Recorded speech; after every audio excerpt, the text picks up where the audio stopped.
ഈ ബ്രാൻഡ് പിണറായിലെ ഭയങ്കര വിശ്വാസമാണ്. സഖാവ് പിണറായി വിജയനിൽ ജനങ്ങൾക്ക് വിശ്വാസമാണ്. ബ്രാൻഡ് പിണറായി എന്നുള്ളത് നിങ്ങളുടെ വിശേഷണമാണ്. അദ്ദേഹം സാധാരണക്കാരിൽ നിന്ന് വന്ന സാധാരണക്കാരന്റെ വിഷമങ്ങൾ അറിയാവുന്ന ഒരു നേതാവ്. കോപ്പാണ് കോപ്പ്. കഞ്ഞി കുടിക്കാൻ വകയില്ലെങ്കിലും ബാധ്യത്തിനൊന്നും ഒരു കുറവില്ല. ഉറപ്പാണ് വികസനം, ഉറപ്പാണ് LDF. അങ്ങനെ അദ്ദേഹം ഇന്ന് രാജ്യമൊട്ടാകെ ശ്രദ്ധിക്കപ്പെടുന്ന നിലയിലേക്ക് മാറി.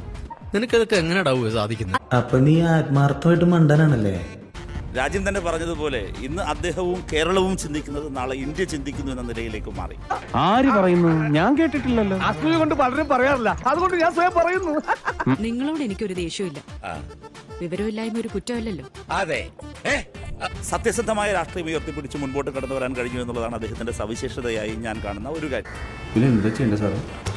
ഒന്ന് വിളിച്ചോണ്ട് പോടോ. ഇവൻ പറയുന്നത് വിശ്വസിക്കരുത്. ഇവൻ ഭക്ഷണം കഴിക്കാനും കള്ളം പറയാനും മാത്രമാണ് വാ തുറക്കുന്നത്. ജനങ്ങൾ കൂടുതൽ അടുത്തറിയുകയാണ്. സുതാര്യത, സത്യസന്ധത, വിഷയങ്ങളിലെ വ്യക്തത, ദൃഢത, ഇതെല്ലാം തന്നെ സഖാവ് പിണറായി വിജയനെ പുതിയ കാലഘട്ടത്തിന്റെ ഒരു നേതാവായി വളരെ കൃത്യമായി അടയാളപ്പെടുത്തപ്പെടുന്നു എന്നുള്ളതാണ് രണ്ടാമത്തെ കാര്യം. വിവരമില്ലാത്തവനാണെങ്കിലും സത്യം പറയൂ. സത്യസന്ധമായി ജനങ്ങളോട് ഇടപഴകുക, ആത്മാർത്ഥമായി രാഷ്ട്രീയ പ്രവർത്തനം നടത്തുക, ഇവിടെയെല്ലാമാണ് സഖാവ് പിണറായിയെ വ്യത്യസ്തമാക്കി മാറ്റുന്നത്. അതാണ് ഇടതുപക്ഷ ജനാധിപത്യ മുന്നണി. ഈ പറയുന്ന പിണറായി ഫാക്ടർ എന്ന് പറയുന്നത് താങ്കൾ പറഞ്ഞു പറയുന്ന കാര്യങ്ങൾ ചെയ്യാൻ. അദ്ദേഹം തന്നെ ഈ അടുത്തിടെ പറഞ്ഞു പറയുന്ന കാര്യങ്ങൾ ചെയ്യാനാണ്. എന്തായിരുന്നു സാർ മദ്യനയം? അല്ല അത് പിന്നെ താങ്കളുടെ ഈ 600-700 പോയിന്റ് ഉള്ള കഴിഞ്ഞ വർഷത്തെ പ്രകടന പത്രിക ഉണ്ടല്ലോ, കഴിഞ്ഞ പ്രാവശ്യത്തെ, അതിൽ പറഞ്ഞിരിക്കുന്നത് മദ്യത്തിന്റെ ഉപഭോഗവും ലഭ്യതയും കുറയ്ക്കും.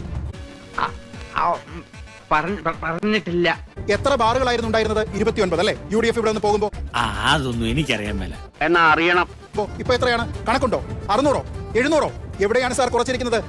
വല്ലാത്ത തലവേദന, ഞാനൊന്ന് കിടക്കട്ടെ. ഇവിടെ പറഞ്ഞല്ലോ വീട്ടമ്മമാർക്ക് സർക്കാരിന്റെ ഓൺലൈൻ സൗകര്യങ്ങൾ കൊടുക്കുന്നതിന് വേണ്ടി നിങ്ങൾ ഓരോ വീട്ടിലും സൗജന്യ നിരക്കിൽ മൊബൈൽ ഫോൺ കൊടുക്കും. എവിടെയാണ് സാർ കൊടുത്തിരിക്കുന്നത്? ഈശ്വര, ഓരോന്നോരോന്നെ പുറത്തേക്ക് വന്നോണ്ടിരിക്കുകയാണല്ലോ. ഈ ഹൈടെക് ആയിട്ട് വിദ്യാഭ്യാസ സ്ഥാപനങ്ങൾ മാറ്റും. ക്ലാസ് മുറിയിലെ പൊത്തിൽ നിന്ന് പാമ്പ് വന്ന് കടിച്ച് കുട്ടികൾ മരിക്കുന്നു സാർ. ഉളുപ്പുണ്ടടാ ചക്കണക്ക്. തൊടുന്നത് ബിസ്ക്കറ്റ് പോലെ, ക്രാക്ക് ജാക്ക് ബിസ്ക്കറ്റ് പൊടിയുന്നത് പോലെ പൊടിയുന്ന സ്കൂൾ കെട്ടിടങ്ങൾ കാണുന്നില്ലേ? കിട്ടിയ മുതലും പലിശ ചേർത്ത് കിട്ടി. ആരും കണ്ടില്ല. വാ, അങ്ങനെ ഒന്നും ഞാനും ആലോചിക്കാതിരുന്നില്ല. അപ്പൊ എല്ലാം പറഞ്ഞ പോലെ